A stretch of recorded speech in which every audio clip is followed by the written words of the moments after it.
पहले मैं क्लास सत्संग सुनाती हूँ, उसके बाद मैं बंद करती हूँ, ओके। हाँ जी, हाँ जी। देखो, एक दिन 2008 में एक दिन मैं बाहर बैठी थी, मैं बड़ी डिप्रेस रहती थी उस टाइम। गुरुजी चले गए थे, मंदिर में कोई था ही नहीं।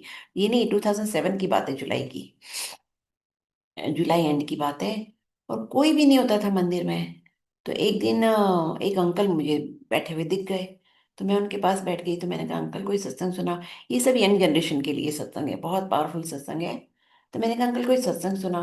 तो उन्होंने मुझे एक सत्संग सुनाया, अपना पर्सनल सत्संग सुनाया। और वो सत्संग था, वो कश्मीरी अंकल थे, बड़े हैंडसम अंकल थे, टॉल एंड हैंडसम। उनके ऑफिस में, when he was around 55, 60 में तो रिटायर ही हो जाते हैं। he was happily married with two girls, हाँ, मैरिजेबल एज की लड़कियां थी उनके घर में। इससे डर के मैं बहुत खुश था अपनी शादी से, ऐसा मुझे कोई प्रॉब्लम नहीं था। और उनकी ऑफिस में एक लेडी ने ज्वाइन किया, और वो हमेशा लव यू करती रहती थी अंकल को। तो उनको बड़ी एम्बेरसमेंट होती थी कि क्योंकि पूरा स्टाफ देखता था। बट वो गुरुजी से कनेक्टेड थे उस टाइम पे भी। तो ऐसे बहुत टाइम तक चला, 2 हफ्ते तक। फिर वो गुरुजी के पास गए एक दिन, परेशान होके। और जाके पीछे बैठ गए, और सोचते रहे कि गुरुजी मैं आपको कैसे बताऊं कि कितनी बड़ी मुश्किल में फंस गया। वो लड़की मानती नहीं है, मैं उसको कितनी बारी, लेडी थी कि मानती नहीं है, और मैं कितनी बार इसको मना करता हूँ, रोज डिस्करेज करता हूँ, पर वो मानती नहीं है। क्योंकि गुरुजी अकेले में किसी से बात नहीं करते थे। तो जब वो लंगर खा के आज्ञा लेने गए, तो गुरुजी ने उनको वो कहा, दूर ही रहना उससे। देखो, गुरुजी को सब पता था बिना कहे। गुरुजी ने कहा दूर ही रहना तू उससे। तो कहते मुझे आंसर मिल गया। और भी डिस्करेज करने लगे, पर वो लेडी मानती ही नहीं थी, सारा टाइम लवी लवी करके। इसे फिर मुझे एक और डर हो गया कि मेरे स्टाफ को पता चल गया, कहीं मेरी बीवी बच्चों को पता चल गया, वो कभी नहीं मानेंगी कि मैं इसमें इन्वॉल्व नहीं हूँ। तो उनको ये भी डर था। तो फिर ऐसे 15 दिन हो गए, वो लेडी मानती नहीं थी। तो वो फिर 15 दिन बाद गुरुजी के पास गए, and he was thinking of resigning the. But उनको लगा कि मेरी मैरिजेबल एज की लड़कियां हैं, अब मैं 55 में हूँ, तो कैसे जॉब छोड़ूं। दूसरी जॉब मिलेगी नहीं इस एज में। अब वो जॉब छोड़ने की नहीं कर रिजाइन कर पाए। तो जब गुरुजी के पास गए 2 हफ्ते बाद फिर से, तो पीछे बैठे हुए थे, यही सोच के कि गुरुजी आपने तो कहा था, मैंने पूरी कोशिश की, वो तो मानती ही नहीं, अब मैं क्या करूं। मेरे घर में पता चल जाएगा तो मेरा क्या होगा। ये सब सोच रहे थे वो। तो जब आज्ञा लेने गए तो गुरुजी ने कहा कल तू रिजाइन कर दे। देखिए, गुरुजी को सब पता होता है ना। गुरुजी गुरुजी हर उस पे बिना कहे सब समझ के गुरुजी ने कहा तू कल रिजाइन कर दे। तो उन्होंने रिजाइन कर दिया, फैमिली वालों को बोला मुझे गुरुजी ने कहा है रिजाइन करने के लिए, तो रिजाइन कर दिया। और रिजाइन करने के बाद उनको 10 दिन के बाद डबल सैलरी पे जॉब मिल गई। तो देखिए, ये सबसे बड़ा उनका टेस्ट था। अगर वो उस लेडी के साथ इन्वॉल्व हो जाते तो जीरो हो जाते। गुरु जी अपनी ब्लेसिंग्स विड्रॉ कर लेते, क्योंकि गुरु ये सब चीजें, एक्स्ट्रा मैरिटल अफेयर, ये सब अलाउ नहीं करते गुरु जी। कोई भी गुरु नहीं अलाउ करता। तो वो जीरो हो जाते, लेकिन उनको डबल सैलरी पे जॉब मिल गया, वो इतने खुश थे। और ये पता नहीं, जैसे आज मैंने बोला ना आंटी आंटी, तो एक प्लेटफॉर्म पे मैं सत्संग सुना रही थी, और वहां पे भी मैंने जब एंड किया तो सामने से नो रिप्लाई। तो मैंने कहा चलो एक सत्संग और सुना देती हूँ। तो मैंने, उस टाइम मुझे सत्संग याद आ गया, मैंने सुनाया। तो एक लेडी मुझे कॉन्स्टेंटली मैसेज भेज रही थी, aunty I want to talk to you after this, aunty I want to talk to you after this. तो जैसे ही प्लेटफॉर्म हमारा, वो मैंने आज्ञा ली, बंद हो गया, तो वो आंटी ने मुझे फोन किया। तो मैंने कहा क्या बात है आंटी। तो कहती मेरा भी ऐसे ही चक्कर है। मैंने कहा क्या। देखिए, हमारी संगत में बहुत सारे ऐसे लोग होंगे। तो उसके हस्बैंड की भी डेथ हो गई थी 6 महीने पहले, ओके। और उसके जो हस्बैंड की लास्ट राइट्स में जिस अंकल ने हेल्प की, वो उसके हस्बैंड का फ्रेंड था, सॉरी।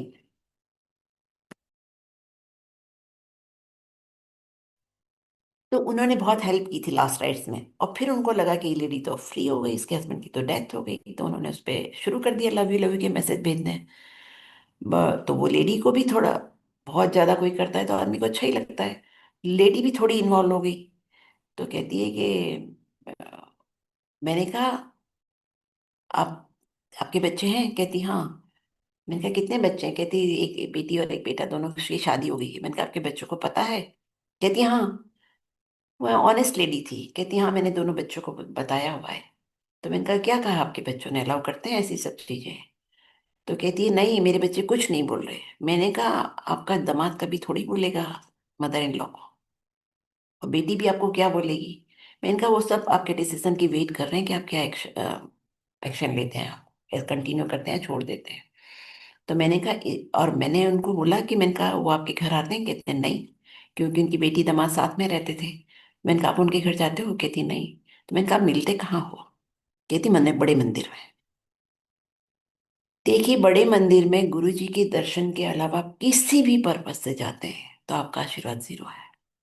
और ऐसे सब काम के लिए जाओगे तो फिर नेगेटिव आपकी मार्किंग हो जाएगी। मैंने भी उनको यही बोला। मैंने कहा बड़े मंदिर को आप इस तरह से यूज कर रहे हो, बड़े मंदिर की प्रेमाइसिस को। मैंने कहा आंटी, बहुत बड़ा नेगेटिव कर्म आपका हो जाएगा, आप छोड़ो उसको। उसके बीवी बच्चे हैं, सब कुछ है, थोड़े दिन बाद वो आपको भी छोड़ देगा यूज करके। तो मैंने कहा आप ऐसा मत सोचो, छोड़ दो इसी टाइम, गुरु जी ऐसी सब चीजें कभी अलाउ नहीं करते।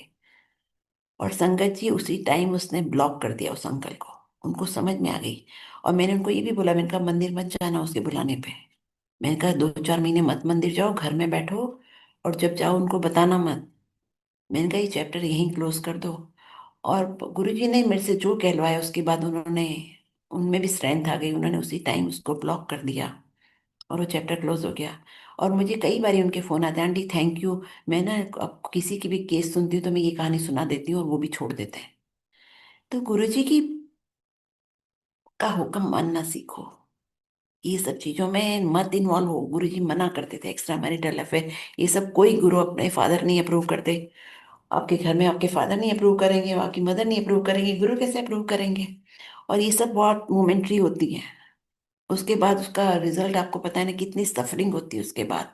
और गुरु आपको फिर छोड़ देंगे। देखिए, गुरु किसी को वैसे नहीं छोड़ते, पर ऐसे सब गलत काम करोगे तो गुरु आपको छोड़ देंगे। और जैसे गुरु जी कहते थे ना कि फिर कई जन्म लगेंगे आपको गुरु ढूंढने में, गुरु के पास वापस आने में। एक बार ही ना एक अंकल को गुरुजी ने कहा था कि तू पर्टिकुलर डे आ जाना, मैंने कल भी सुनाया था। तो वो नहीं आए। गुरुजी ने 3 बार कहा और नहीं आए। फिर उस दिन वो नहीं, जब नहीं आए, सिंगला अंकल ने कहा गुरुजी देखो आपने कितनी बारी कहा फिर भी नहीं आए। गुरुजी ने कहा आज मैंने जो कहने देने के लिए उसको बुलाया था ना, कई जन्म लगेंगे उसको वापस आने में, वो दिन वापस लाने में। और ऐसे ही मैंने एक स्वामी का लेक्चर सुना था कि वो अमेरिका में लेक्चर दे रहे थे, एक अमेरिकन लेडी उनके पीछे पड़ गई है and she say I want to marry you. Swami Rama थे वो। तो वो अपने गुरु के पास गए। देखिए, वो स्वामी थे, स्पिरिचुअली इवॉल्व थे, उनको पता था। तो अपने गुरु से पूछने गए, नहीं तो कोई होगा तो पूछेगा भी नहीं। तो वो पूछने गए तो गुरु कभी किसी चीज को मना नहीं करते, आपको डिसीजन लेना है। तो उनके गुरु ने भी यही कहा, उनके गुरु ने कहा कि आज जो तेरा स्पिरिचुअल लेवल है ना, अगर तूने शादी की, कई जन्म लगेंगे तुझे वापस इसी लेवल पे आने में। तो he decides not to get married. फिर वो मना कर देते कि नहीं वो शादी नहीं कर, उन्होंने फिर कभी शादी नहीं की। ऐसे हमको इतनी समझ होनी चाहिए कि हर बात हम गुरु से पूछ के करें। जो मैंने कभी पूछी नहीं गुरु से, मैं कुछ भी करती थी मैं गुरु जी से नहीं पूछती थी। मुझे लगता था हम 3 दिन सत्संग में जाते हैं, 4 दिन फ्री हैं, हम जो मर्जी करें। मैं पूछती नहीं थी। गुरु जब मिल जाता है ना तो हर चीज गुरु से पूछ के करनी चाहिए। बीच में अभी क्या हुआ, 1 महीने पहले कुछ हुआ था मेरी लाइफ में, और मैंने किसी को जोर से बोल दिया, मेरा वॉल्यूम हाई हो गया। और बाद में मैंने बहुत रिपेंट किया कि गुरुजी मैंने जो कुछ कहा था सही कहा था, लेकिन जिस तरह से मैंने कहा था वो गलत था, कि मुझे वॉल्यूम नहीं हाई करना चाहिए था अपना। और फिर मैं रोज पूछती थी गुरुजी को, रोज। अब तो 25 साल हो गए हम पूछते ही हैं गुरुजी को, अब तो समझ आ गई, तब तो आती नहीं समझ, भी गुरुजी देते हैं तभी समझ में आती है। मैं रोज गुरुजी से पूछती थी कि गुरुजी मैंने गलत किया ना, मेरा वॉल्यूम हाई हो गया, पर मैंने जो कहा था सही कहा था। मैं ऐसे रोज गुरुजी को बोलती रहती थी। 15 दिन बाद मुझे गुरुजी ने कहा कि हाँ तूने गलत किया, तुझे नहीं बोलना चाहिए था। मतलब जिस तरह से मैंने बोला वो मुझे नहीं बोलना चाहिए था। वो मैं बहुत धीरे से भी कह सकती थी, बाद में भी कह सकती थी, लिख के भी भेज सकती थी, बट मैंने वॉल्यूम हाई करके बोल दिया।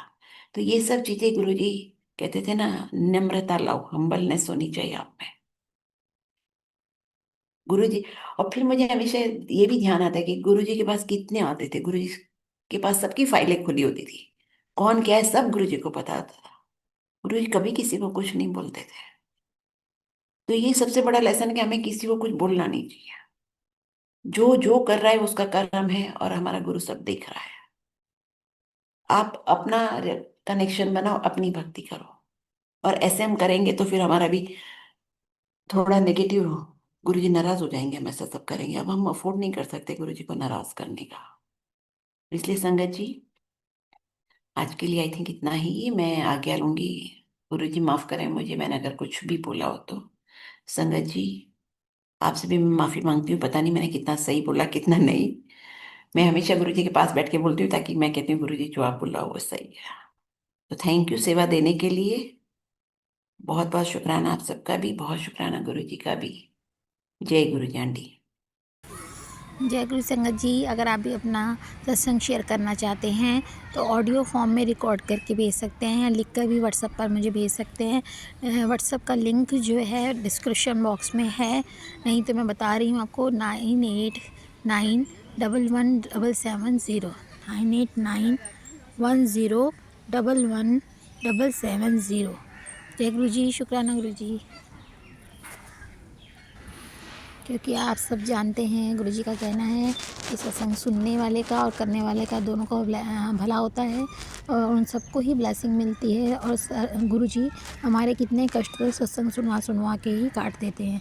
अनंतम अंतम शुक्राना।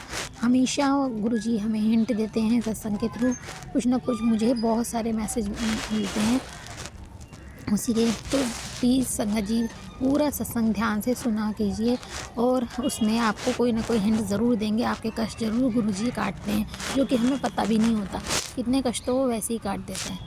शुक्राना गुरुजी। ओम नमः शिवाय। शिव जी सदा साहेब। ओम नमः शिवाय। गुरुजी सदा साहेब।